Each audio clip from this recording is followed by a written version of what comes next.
Гласот на Америка на македонски. Преку една деценија вашиот прозорец кон САД. А сега, директно од студиото во Вашингтон. Добро вечер. Ова е ТВ журналот Newsflash на Гласот на Америка на македонски. Со вас во оваа емисија ќе биде Јане Бојаджиевски.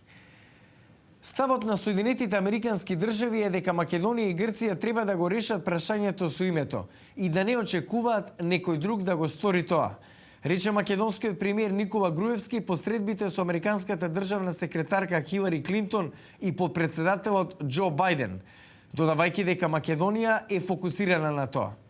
Државната секретарка изразила загриженост за владењето на правото, независните медиуми и граѓанското општество, но истовремено изразила благодарност за македонскиот придонес во мисијата во Авганистан. Македонскиот премиер Никола Груевски по средбите со американската државна секретарка Хилари Клинтон и подпредседателот Џо Бајден рече дека од американските домакини добил заложба дека Македонија и Америка имаат долгорочна соработка. Прашање за кое Груевски оцени дека на средбите му било посветено најмногу време е евроатлантската интеграција на Македонија, неодминливо поврзана со проблемот со името. Ставот на Америка е дека Македонија и Грција треба да го решат овој проблем и дека само ние можеме да најдеме решение и дека не треба да очекуваме некој друг да ни го заврши тој проблем, да ни го реши тоа прашање и дека треба да останеме фокусирани на неговото прашање. Се разбира, тоа е настав и ние и во минатото и во иднина ќе останеме силно фокусирани. Портпаролот на Стейт Департментот Филип Краули на редовниот брифинг информираше дека на дневен ред биле билатерални и регионални прашања. The Secretary expressed concerns about trends regarding rule of law. Секретарката на средбата изрази загриженост за трендовите во врска со владењето на правото, независните медиуми и граѓанското општество. Таја повтори нашата надежда дека Македонија и Грција заедно ќе го решат долготрајното прашање за името, за Македонија да може да поеде напред во барањето со членство во НАТО и исполнување на своите евроатлантски аспирации. Краули рече и дека Клинтон истовремено изразила благодарност за македонскиот придонес во мисијата во Авганистан, уважувајќи го фактот дека Македонија е еден од најголемите придонесувачи по бројот на жители. Во сличен тон и соопштението од Белата куќа. Средбата на Бајден со Груевски ја става во рамки на напорите на американската влада на тамошно да го промовира мирот, стабилноста и просперитетот во Европа.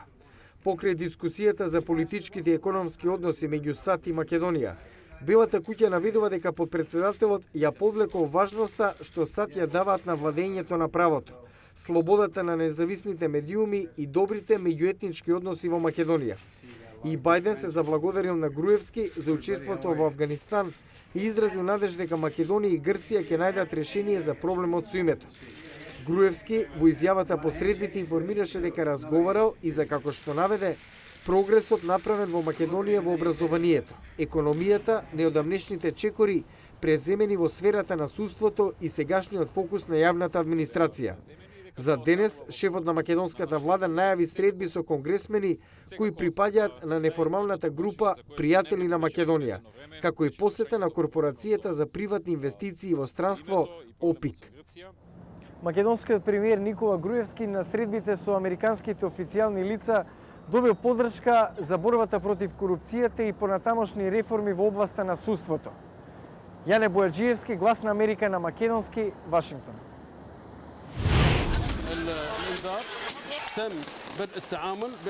Жртви во судирот меѓу полицијата и демонстрантите во Бахреин. Полицијата упаднала на плоштадот во главниот град Манама и истерала илјадници демонстранти кои таму поставиле камп барајќи политички промени за ова островско кралство. Сведоци велат дека загинале најмалку 4 лица. Безбедносните сили употребиле солзавец, распрскувачки гранати и гумени куршуми во акцијата на плоштадот Перал пред зори, напаѓајќи ги главно шиитските протестанти, вклучувајќи жени и деца кои се тама од вторникот наваму. Многу повредени се пренесени во локални болници. Опозиционите политичари ја осуди акцијата. Безбедносните сили се држаа настрана во средата додека илјадници жители на Бахреин се собраа на продемократски протести. Шиитските опозициони водачи средата објавиле уверување дека не се заинтересирани за трансформирање на монархијата во теократија во ирански стил. Според новинските извештаи, комисијата од 7 опозициони групи планира големи демонстрации за сабота.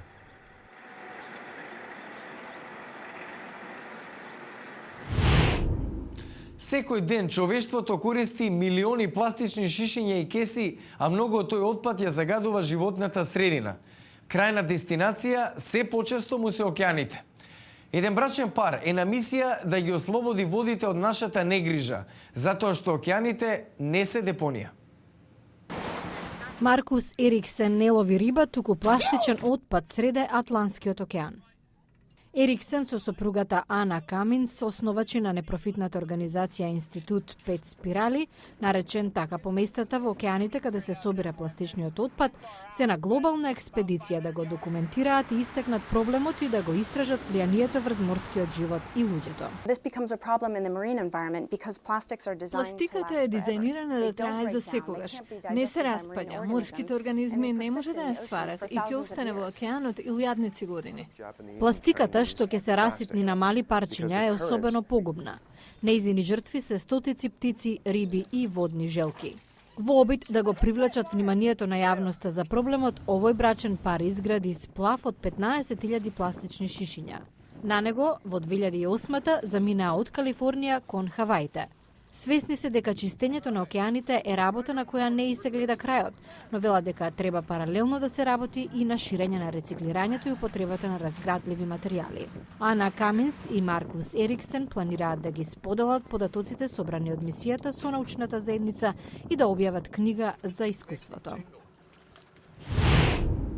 А утре во News Flash, дали грижата за растечките цени на бензинот и загадувањето конечно ќе доведе до револуција на возила на алтернативни видови на енергија. Гледајте утре во News Flash. Утре во News Flash, електричните автомобили во 4-та брзина. Се поголем интерес за возилата без бензин. Гледајте утре во News Flash.